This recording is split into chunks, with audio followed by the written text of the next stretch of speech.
Bizning yo'limiz islomga da'vat qilish. Odamlarga haq nima ekanligini bildirish. Odamlar qabul qilib, o'zlariga tatbiq qilib, oilalariga tatbiq qilib, birodarlarga tatbiq qilib, jannat tomoniga yo'lga chiqsinlar.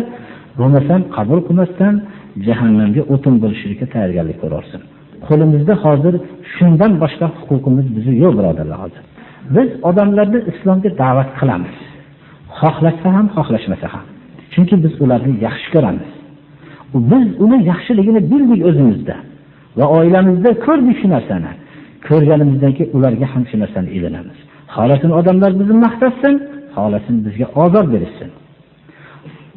Biz Allohning yo'liga chaqiruvchi kishilarmiz. Va bu narsadan Allohning yo'lini qabul qilsalar, Allohga hamd aytamiz. Alhamdulillah, ular Allohning yo'lini qabul qildi. Qabul qilishdan ozor bersa, biz sabr qilamiz. Biz odamlarning musulmon bo'lishligini xohlaymiz.